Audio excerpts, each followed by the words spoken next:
combien de livres à la fois lisez-vous? J'en ai lu 2 là. Bon. Mais c'est dur, parce que ça, j'aime pas faire ça en général, parce que, tu vois, j'ai dû m'interrompre, parce que quand tu es dans un livre... Eh ben, bien sûr, c'est difficile. Tu es dans l'air, etc., puis tu changes, tu vas à l'étranger de Camus, il y a un continent entre les deux, quoi, ça n'a rien à voir l'un avec l'autre. Tiens, et donc, l'étranger de Camus. Merci à Alors, oui, on va déjà, parler de... On dit qu'on est là pour le cinéma, qu'Alain Chaîne nous a demandé de parler de ça. Ben, c'est son émission qui s'appelle Controverse. Voilà, et nous sommes pas tous les jours, heureusement pour nous, mais toujours tous les deux en train de se confronter. Alors, mon petit doigt me dit que tu as émis des réserves sur ce film. Oui.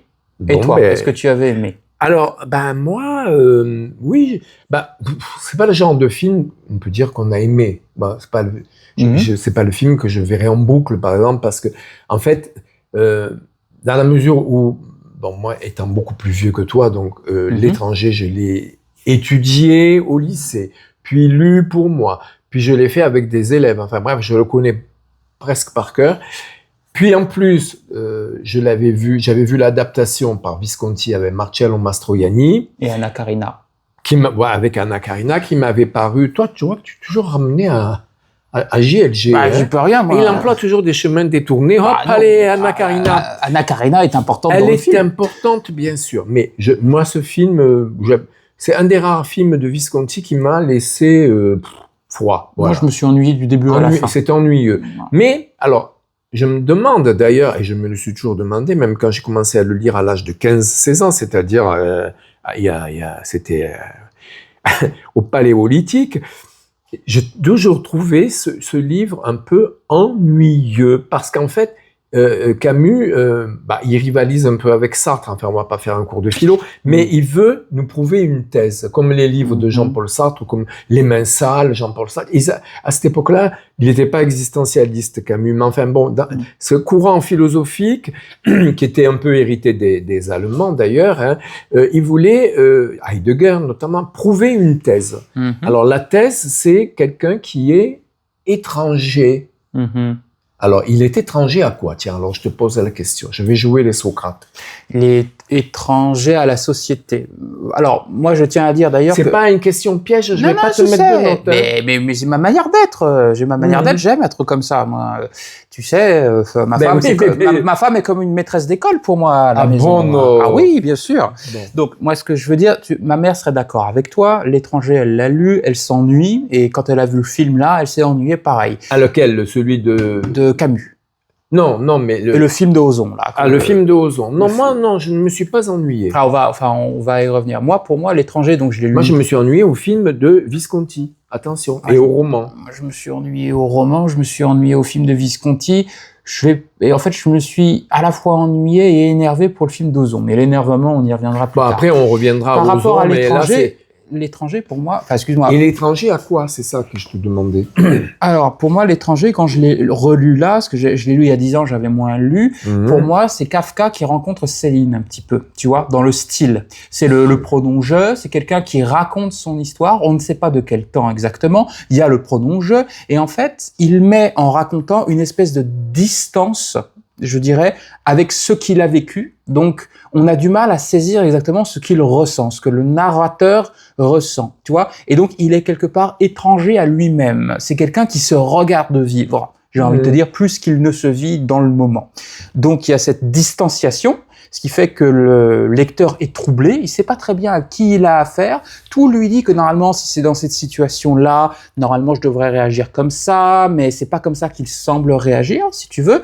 Donc il y a un trouble, une espèce de grisaille permanente dans tout le livre, c'est-à-dire qu'on ne sait pas très bien comment se situer. On est perdu, un peu comme lui, je pense, est perdu dans cette société, dans ce rôle qu'il a à jouer. Alors, excuse-moi, là, tu parlais de Kafka et de Céline. Moi, j'opterais plutôt pour Kafka. J'ai l'impression que c'est un peu Grégoire Samsa, le personnage de la métamorphose. Je l'ai pas lu, celui-là. La métamorphose, il se couche et il se réveille, il est transformé en cafard. Un cafard. Je suppose que c'est pas un petit cafard comme ça, hein, c'est un homme cafard. Et là... Alors, mais c'est ce que je disais en amorce, c'est que je pense que c'est une littérature qui est très datée. Justement, c'était une littérature où il fallait prouver quelque chose. C'est un peu peut-être, alors, chez Camus, il y a eu une dispute avec Sartre, c'est-à-dire c'est au niveau de Dieu. Bon, Sartre, il décrit une société, c'est la société sans Dieu. L'existence précède l'essence, c'est-à-dire que les gens existent d'abord, mais ils ne sont pas. C'est un peu, je dis, la tradition de la philosophie allemande. Ils ne sont pas heideggerienne, par exemple, entre autres. Hein, mais il y a aussi du Schopenhauer, il y a tout ce courant. Il y a même Kant, c'est-à-dire. Et puis même, on peut remonter à Spinoza, c'est-à-dire que l'homme, il naît et il se prouve, il existe par son existence. Il se crée, tout ce qu'il fait, il le fait par son existence. Donc moi, je dirais que c'est un homme sans Dieu.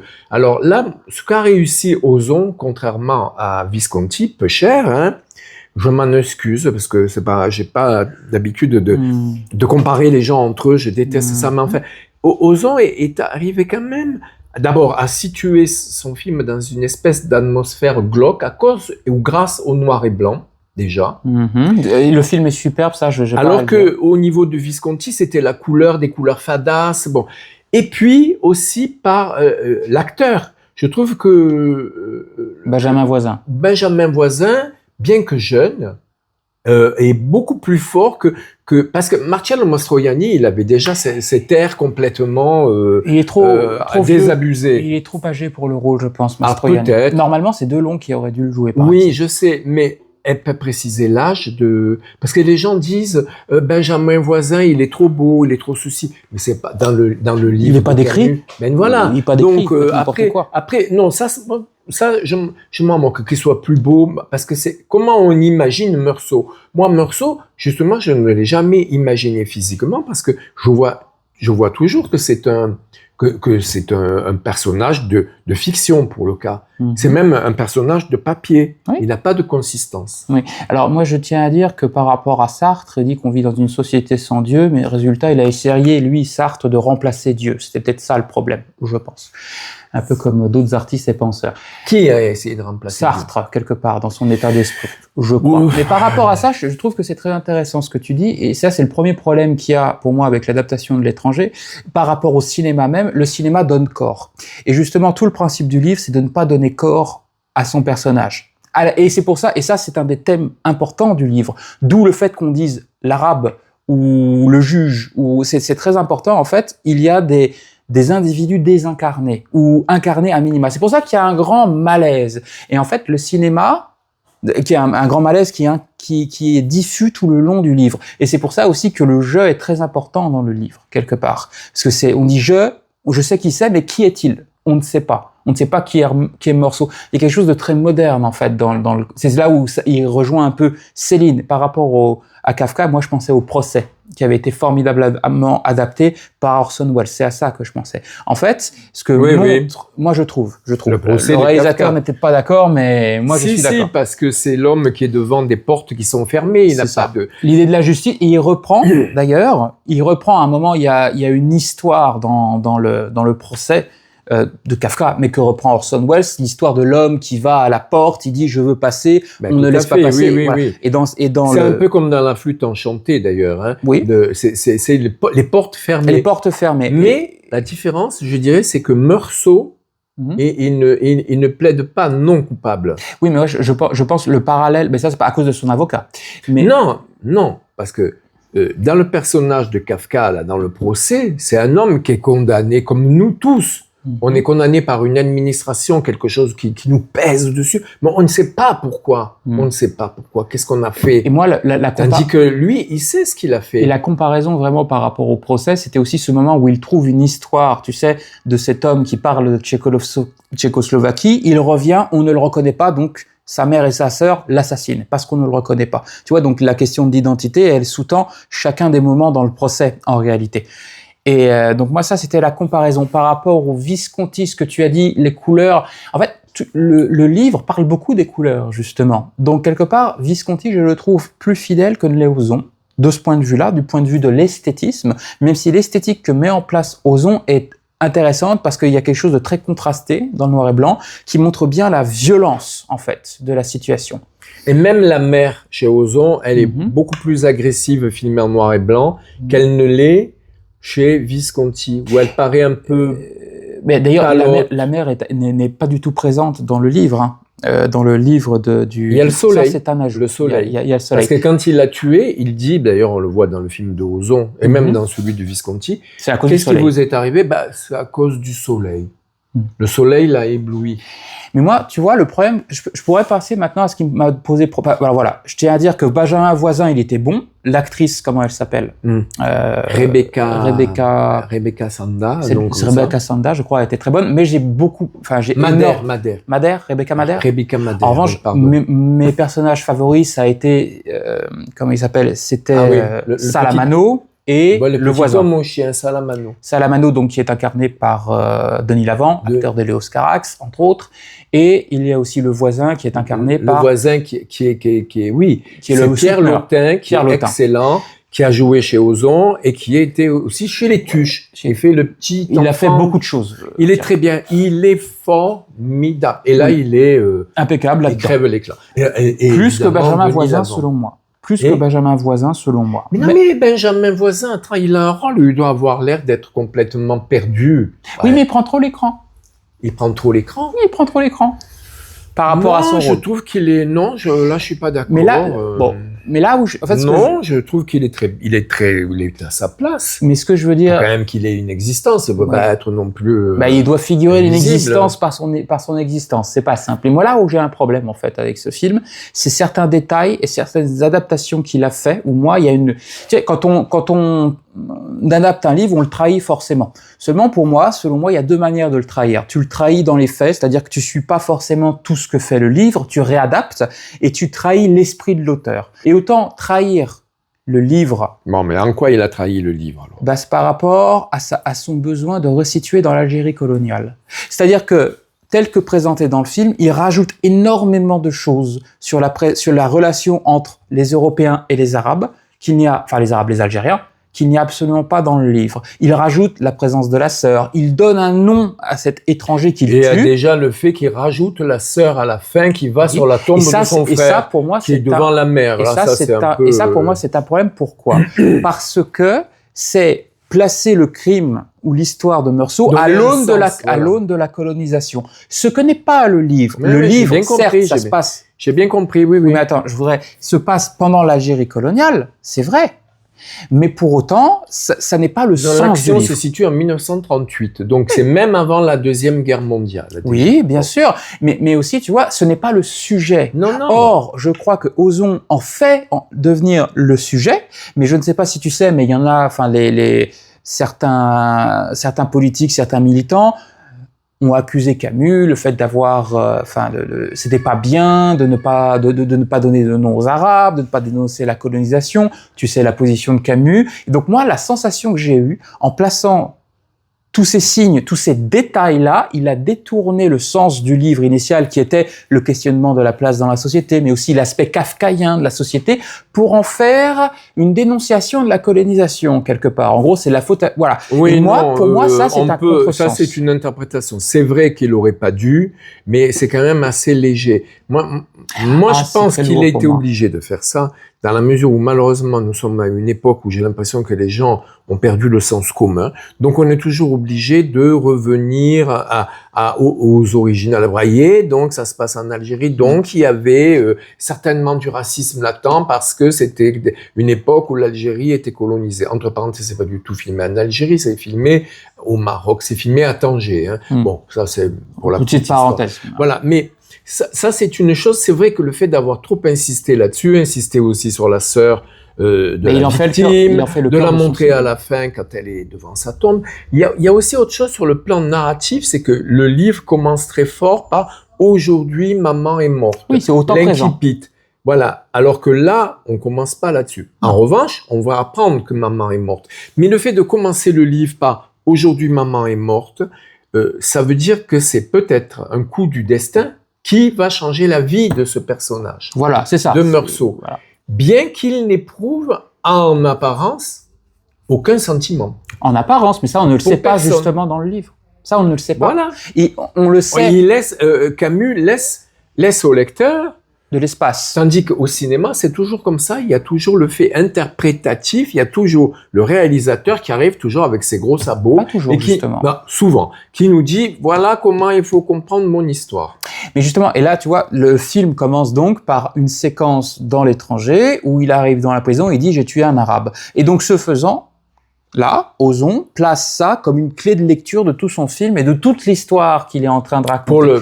Et c'est là où moi, tu vois, ça me donne l'impression, en rajoutant, il n'a pas rajouté beaucoup, hein, juste quelques presque détails. Mais le truc, c'est qu'en faisant ça tel qu'il le fait, il transforme ce rapport des Arabes et des Européens comme moteur central de son film. Et en fait, quelque part, il corrige Camus. Et ça, j'aime pas, moi. Pourquoi? Si vous ne voulez pas, enfin voilà, on je peut. sais pas s'il va jusqu'à Non mais si, corriger. l'état d'esprit, c'est un peu ça. On corrige le récit qu'a fait Camus en l'adaptant au goût du jour. Non, même pas en l'adaptant. Il dit voilà ce qu'il aurait mieux valu dire. Tu vois ce que je veux dire? Et ça m'énerve. Tu ne corriges pas un auteur. Écris ta propre histoire. Réalise ton propre film, mais n'aie pas la prétention de corriger quelqu'un qui a écrit quelque chose. À une époque. J'entends bien ce que tu veux dire. Ça m'énerve. Mais moi, je l'ai lu quand j'étais plus jeune, donc comme je disais tout à l'heure, il y a très longtemps, et déjà, la question qui nous taraudait, c'est pourquoi il a pris la peine de dire qu'il a tué un arabe dans le roman. Ah oui, mais... question, simplement, il dit qu'il tue un arabe. Il ne dit pas « j'ai tué un Algérien ». Non, il tue. Il dit j'ai tué un arabe. Oui, effectivement. Mais parce que dans l'esprit, voilà, mais dans l'esprit. Oui, d'accord, mais il tue un autochtone. Oui, mais attention, dans l'esprit de Camus, lui, c'était un Français d'Algérie, mais pour lui, c'est pour ça aussi par rapport à la guerre de décolonisation, il y avait toute une question. Pour Camus, c'était un déchirement, parce que lui se considère aussi comme Algérien, un Européen d'Algérie. Mais c'est aussi ça qui est présent dans le livre, si tu veux. Et le fait d'amener cette question-là dans le livre. Mais non, mais attendez, dans l'histoire. Vous n'avez pas compris ma question. Oui. Quand je dis que dans le livre, il dit j'ai tué un arabe, l'intention de Camus, il aurait pu dire aujourd'hui j'ai tué un homme, ou une femme, ou un être humain, ou un chat, ou un chien, puisqu'il y a le voisin qui aime tellement son chien. Non, il dit j'ai tué un arabe. Alors c'est là que la question me paraît importante. Aujourd'hui, maman est morte et j'ai tué un arabe. Ça, c'est après dans le livre que ça... Oui, d'accord, mais enfin, les deux choses dont on est sûr et certain, on ne sait même pas s'il aime sa fiancée. Dans le livre, je parle. Oui. On ne sait pas. Dans le film aussi, ça s'est bien montré. Mais pourquoi Camus a-t-il pris la peine d'écrire, j'ai tué un arabe? Alors, il le dit, c'est écrit avec un A majuscule, d'ailleurs. Moi, je pense que... Alors, j'écoute. Alors, en fait, moi, je pense que ça reflète aussi l'état d'esprit de l'époque. À cette époque, il y a les Arabes, déjà. Donc, il montre une dissociation entre les Européens et les Arabes dans ce pays. Donc, déjà, mais c'est pas tellement à le but de dénoncer, je crois, mais il montre un peu l'ambiance, si tu veux, de l'époque. Donc, tu sais qu'il a écrit le livre en 1938 et qu'il est paru en 1942. Oui, c'est ça. C'est-à-dire pendant la guerre, en fait. Pendant la guerre, oui. Il est paru chez par Gallimard. rapport à cette idée que les Arabes n'ont pas d'identité, si tu veux, pour moi, il y a un reflet entre ces Arabes qui n'ont pas d'identité, ce sont les Arabes, et lui-même. Un Arabe, oui. Non, mais dans le livre, on sait qui c'est. C'est le frère de celle que l'autre, de la Mauresse, comme il dit, qu'il voulait transformer en prostituée. C'est un peu ce qui est repris. C'est ce qui est repris dans le film. Oui, sauf qu'il souligne, il sursouligne, il surligne vraiment le rapport des Européens. Alors là, il y a que les spectateurs qui peuvent. Moi, en fait, ça m'a pas choqué. À l'ouverture, si je puis me permettre, l'ouverture du film. On voit quand il va dans la prison où il y a que finalement des Arabes. Ce n'est même pas ça. Ce n'est même pas ça. C'est des images d'actualité entre guillemets qui montrent l'Algérie française. Donc encore une fois, il souligne la question de la colonisation, ce qui n'est pas le cas dans le livre. Il montre une situation, si tu veux, dans le livre. Oui, mais bon, il la sous-entend. Attends, excuse-moi, mais de te couper. Mais on ne peut pas lui en faire grief, puisque je lui en fais pas grief. 38, on était vraiment, c'était le plein pot de la colonisation. Mais à l'époque, il devait déjà y avoir des petites guérillas par-ci par-là. Bien sûr. Mais c'était pas encore à l'ordre du jour. Il y avait d'autres soucis. Il y avait Hitler. La guerre, il y avait, bref. Tout, je vais pas vous faire une leçon d'histoire. Donc, à ce moment-là, ce que je reprocherais peut-être plus au film, qui est dans l'air du temps de notre société, c'est-à-dire la fâcheuse tendance que les producteurs, peut-être pas les réalisateurs, mais les producteurs, les médias, ont tendance à nous prendre pour des andouilles. Ils disent, Boucheurs, ils sont bêtes, ils comprennent pas, ils savent pas que la France, elle avait colonisé, elle avait colonisé en 1878 l'Algérie, je crois. Première fois, c'est en 1830. Première fois en 1830. Mais après, quand sont arrivés ce qu'on a appelé les pieds noirs, c'est-à-dire les soldats avec des bottes, c'était donc vers la fin, pas à la toute fin, mais vers la fin du 19e siècle. Donc, on nous prend toujours pour des andouilles. On nous fait des films avec des gros sabots, alors si j'ai bien compris. Oui, mais c'est pas seulement ça. Moi, tu vois, je pense qu'il y a un état d'esprit de correction. Quand tu parles de cette histoire, il faut la corriger, entre guillemets, pour qu'elle soit contre la colonisation, pour préciser les choses. C'est bien ce que je dis, et oui, ça, on ça nous pose prend pour des imbéciles. Non, c'est même pas ça. On nous explique bien. Mais Camus n'a pas cette prétention-là dans son livre, justement. Et c'est là où, tu vois, ça me rappelle un autre exemple. À un moment, il y a Romain Gary a écrit le livre sur sa mère. Oui. Les Promesses de l'Aube. Oui. Il y a un film qui a été fait sur les Promesses de l'Aube. Et en fait, tu parles du film avec Charlotte Gainsbourg? Oui. Oh là là, oui. Et en fait, Charlotte Gainsbourg dans le rôle de sa mère. Un des thèmes, en fait, le thème du livre. Oui, non, mais attends, un des thèmes du livre, c'est la question qu'ils sont des Juifs, ils subissent l'antisémitisme. C'est pas le cas dans le livre. Dans le livre, la question du livre, c'est je veux devenir français, et devenir français veut dire adopter une vision du monde, c'est-à-dire une manière de romancer le monde. Oui, et ça, je suis d'accord. Et ça a été effacé, corrigé, parce qu'à notre époque, c'est pas possible de dire ce genre de choses. Et ben vis-à-vis de Camus, vis-à-vis de son histoire, c'est à peu près la même chose. C'est-à-dire, je suis d'accord avec toi sur un plan, et c'est aussi quand même une simplification de l'histoire, c'est-à-dire qu'on nous dit ce qu'il faut penser. Je suis d'accord. On ne peut plus avoir de pensée. Je parle même pas de pensée déviante. Maintenant, il faut bien penser. La bien-pensance. Il faut bien penser à la... Mais j'ai pas dit jamais que la colonisation, c'était bien. Moi non plus. Qu'on ne fasse pas dire ce que j'ai pas dit. C'est une horreur. Mais je n'ai pas besoin qu'on vienne me dire, attention, c'est pas gentil, c'est des colons, il a tué un arabe. Non. Ça, c'est abêtir le texte de Camus, qui était peut-être pas, c'est peut-être pas un chef-d'œuvre.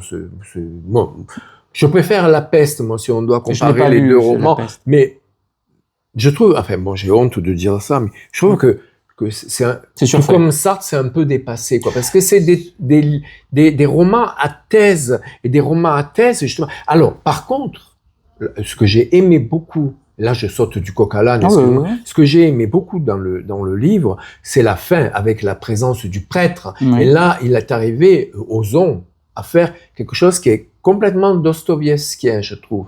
Parce que lui, Meursault, c'est un homme sans Dieu, un homme en fait qui il fait le mal, mais il ne sait pas pourquoi il a fait le mal.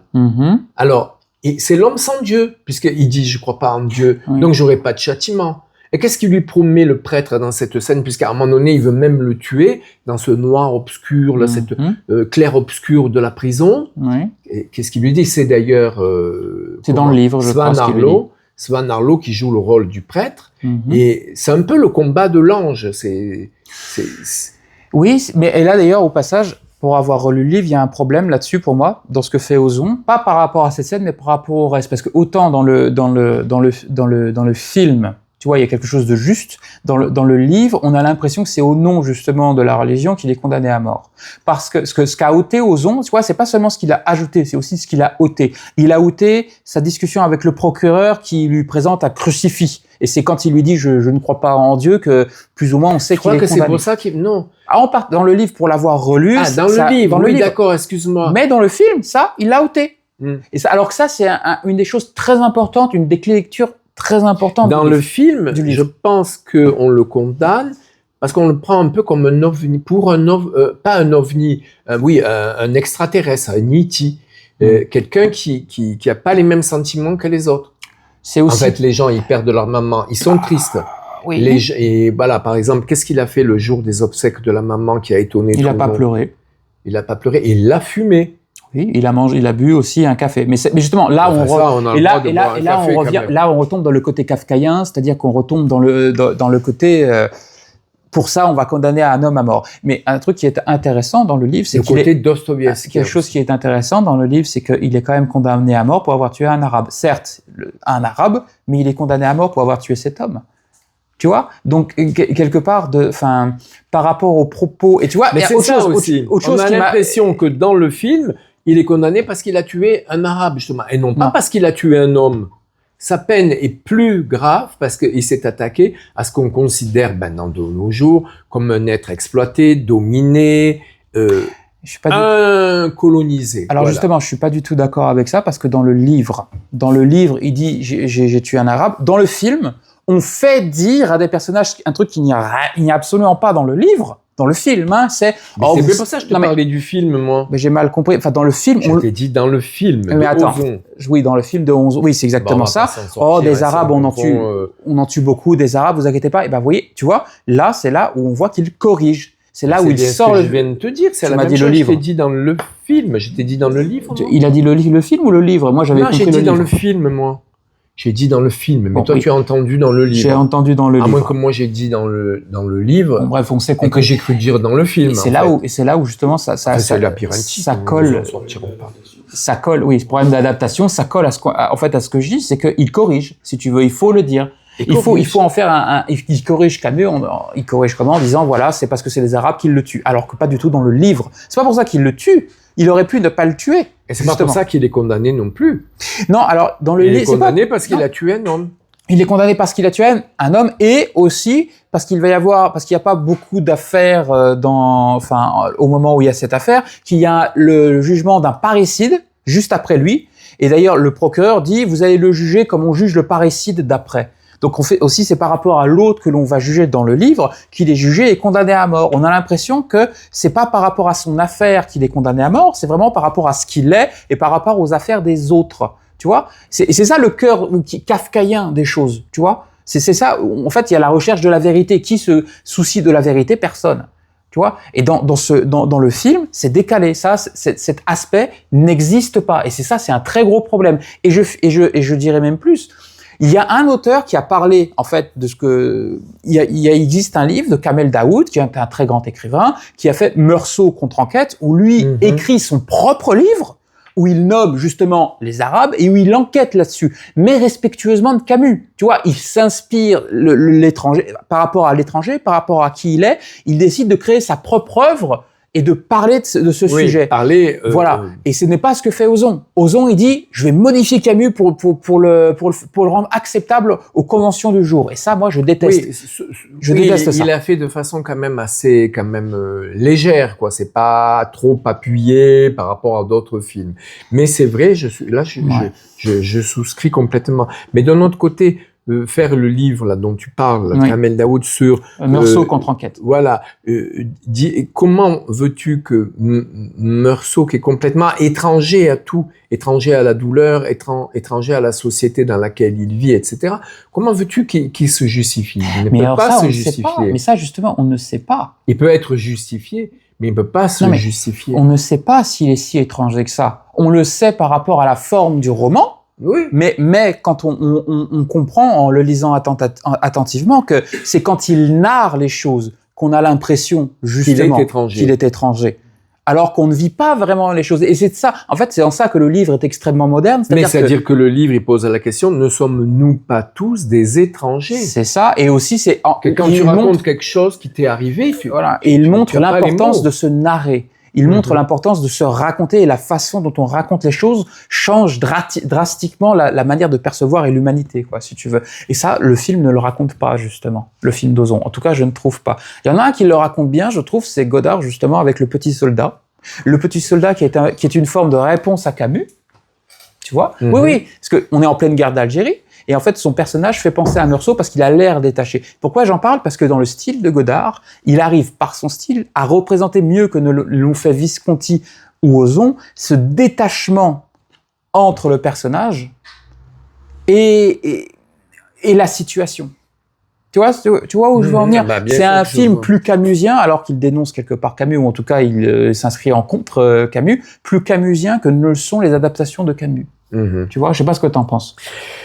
Ça me laisse pas en toi parce que effectivement, c'est compliqué d'adapter En fait, c'est ça le problème. C'est pourquoi s'attaquer justement à ce roman. C'est un roman en fait. Ce roman qui est difficile parce que personne ne perçoit vraiment ce qu'a voulu dire Camus. C'est aussi volontaire, je pense. Mais oui, c'est volontaire. J'espère que c'est volontaire. Parce que si c'est involontaire, c'est un roman qui est dangereux. Parce que ça veut dire que tout le monde peut y voir... ça, c'est le propre des grandes œuvres. Hein. Ah oui, tout le monde. Mais c'est ça qui est... En fait, Camus laisse une place importante à l'imagination et à la déduction dans son style. Chose que ne fait pas que ce que ne font ni Ozon ni Visconti, en fait. Mais qu'il est quand même possible de faire avec le cinéma. C'est pour ça que je parle de Petit Soldat. Lui le fait. Voilà. Oui, en littérature, moi, je cherche des exemples là et il me vient curieusement que Crime et Châtiment de Dostoïevski, qui est un chef-d'œuvre, m'a marqué pour le restant de mes jours, alors que L'étranger, pas du tout. Mais justement, dans Crime et Châtiment de Dostoïevski, quand Raskolnikov tue sa logeuse, il y a une raison. Personne dans la littérature, on n'avait pas. Alors, il a essayé de se démarquer de tout. Alors moi, par rapport à Dostoïevski, tu vois, ce que j'ai beaucoup aimé justement dans le meurtre de Raskolnikov, c'est que c'est pas un meurtre, mais deux. Qu'il arrive, en fait, à surprendre alors que l'on sait ce qui va se passer. Je m'explique. Raskolnikov veut tuer sa méchante logeuse. Non, pas sa logeuse. Celle qui lui tient l'argent, là. Oui, l'usurière. L'usurière. Il vient, il la tue. On est plutôt avec lui en réalité. Oui, arrive sa sœur extrêmement innocente. Il panique, il lui éclate la tête à coups de hache. C'est vraiment, c'est affreux. Et c'est à ce moment-là en fait le meurtre engendre le meurtre. Et il y a toute une série de questions où là il est allé trop loin. Mais alors avant d'assassiner cette jeune femme, c'était pas aller trop loin. Et en fait, ce qu'il montre, c'est que en voulant rationaliser un meurtre, en fait, en trouvant les raisons. En réalité, il en est venu à commettre un autre meurtre qui, lui, n'est qu'un pur meurtre. Oui, mais je te suis là-dessus, mais voilà. Je pense qu'il y a quand même le fait que jusqu'à il y a très récemment, chaque meurtre en littérature a un mobile.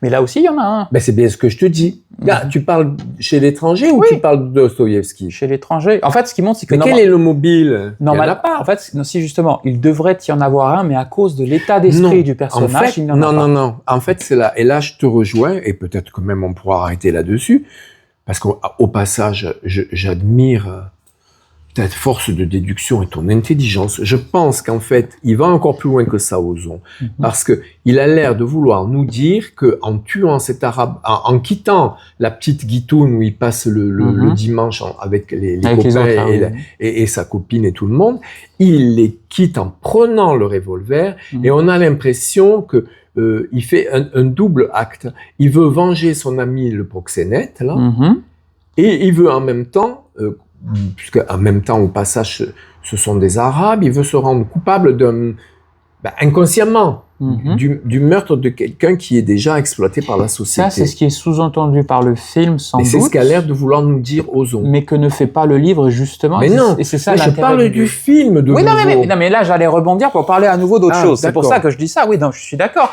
Dans le livre... Notre réalisateur se marre, je vois, parce qu'il aime bien qu'il y ait du catch. Mais non, on ne se battra pas, Alain. Non, au contraire, on est d'accord, là. Dans le livre, justement, il donne toutes les raisons possibles et imaginables, mais à cause de la manière dont il narre les choses, on a la sensation que non, ce n'est pas justifiable. Malgré tout, tu vois, il donne toutes les raisons. Là, pas justifiable. Par contre, dans le film, on a l'impression qu'il va un peu non, ce que je veux, oui, se mettre dans la merde, si tu me passes cette expression, pour défendre son ami. Et une des raisons que c'est aussi pourquoi le meurtre est justifié et injustifiable, c'est avec toute cette raison tout autour, tu vois, le fait de mettre la question de la colonisation, et ça sous-entend en fait que l'ambiance fait ce meurtre, l'ambiance de la colonisation fait ce meurtre, alors que dans le livre, pas du tout. Ce n'est pas du fait de l'ambiance qu'il y a dans cette colonie française. Non, pas du tout. Ça pourrait se passer à Paris. C'est à cause de la modernité, en réalité, que ce meurtre a lieu. C'est que lui est en perte de sens. Et en fait, ce qui est intéressant, c'est c'est d'où l'importance du pronom-je, c'est que il narre, voici tous les faits. Et en fait, on comprend, comme tu dis, ça pourrait être parce qu'il soutient son ami, parce que c'est des Arabes, parce qu'il veut se venger. Mais en fait, tel qu'il le narre, t'as l'impression que c'est pas le cas. C'est pas pour ça. Il y a autre chose, il y a une autre raison. Tu vois où je veux dire? C'est comme si il devait le faire et qu'il se contraint, le personnage principal, à le faire sans savoir pourquoi. Il ne veut pas le faire, mais il le fait parce qu'en fait, c'est ce que veut la société de lui en l'état. Oui, mais il y a aussi la projection, parce que tu sais que c'est une double projection, le cinéma. Oui. Il y a ce que le propriétaire de la salle nous projette sur l'écran, mais il y a aussi ce que le spectateur projette. Ouais. Et ce que le spectateur de 2025 projette en voyant ce film-là, il se dit que Meursault, il est peut-être pas allé tuer par hasard un arabe. S'il avait attendu, je reviens au livre, hein, c'est vrai que c'est un peu labyrinthique tout ça. C'est l'étranger de Si on Camus. revient au livre, si Monsieur Camus avait attendu un an de plus, et mettons qu'il replace son roman dans la France, qui va pas tarder à être occupée, hein, et qu'il tue un Allemand, on aurait lu complètement différemment son étranger. Mais ça l'aurait pas empêché d'être étranger pareil. Oui, tandis que le film de Ozon, tu as l'impression qu'il ne peut pas avoir lieu ailleurs que dans l'Algérie française de l'époque. Et c'est en ça que c'est une trahison, ou c'était un échec d'adaptation par rapport à Camus. Tu vois, il n'arrive pas à aller au-delà. C'est pas un échec, je trouve que tu es trop dur. Non, c'est une adaptation. Ratée. Après, non, ça c'est pas gentil. Oui. On a le droit. Non, je dirais que c'est une adaptation qui malheureusement, parce que moi j'avais écrit qui n'obéit pas trop à la bien-pensance, je vais transformer mon texte, et qui obéit trop à la bien-pensance. Justement, elle est trop dans l'air du temps, c'est-à-dire notre époque où il faut trouver toujours des raisons à nos actions et nous expliquer le bœuf à bas que la colonie, c'était une colonie française, que les Français n'étaient pas gentils. Et Mais pour moi, tu vois, le problème, c'est que je ne comprends pas pourquoi tu veux adapter quelque chose de l'époque en essayant de le je corriger. Sais bien, mais c'est pas interdit. C'est pas interdit, mais pour moi, même si le film a des avantages, ça m'énerve trop. N'adapte pas, crée ton propre scénario au bout d'un moment. Assume. Mais si tu crées ton propre scénario, est-ce que les gens vont venir ? Eh ben non. Eh ben non. Donc tu prends un auteur connu, tu le corriges à ta façon, puis comme ça t'as les gens qui viennent. C'est pas normal ça. Moi je sais pas, j'ai vu des films, par exemple j'ai vu une adaptation par Lelouch des Misérables, j'ai vu une adaptation de La Parure de Maupassant par une artiste américaine, et c'était des adaptations pourtant. Eh ben elles étaient réussies. Et en plus, le film, l'adaptation des Misérables par Claude Lelouch, il le passe 42, il le place justement pendant l'occupation allemande avec des Juifs justement. Mais c'est plus honnête. Mais cette démarche est beaucoup plus honnête que celle de Ozon qui consiste à. Exactement. Ozon, il nous entraîne sur ce qu'il faut penser, alors que là, oui, c'est des adaptations, mais on se détache pas complètement de l'œuvre. Mais disons tout comme quand tu places La Parure de Maupassant, tu la mets en plein 20e siècle au cœur de New York, ça lui donne un autre sens. Tu prends plus de liberté par rapport au texte. Mais c'est assumé. Alors que lui, il veut montrer qu'il n'a pas pris de liberté par rapport au texte, alors que sournoisement, il en prend. Voilà, c'est ça le problème. Moi, je suis d'accord. Oui.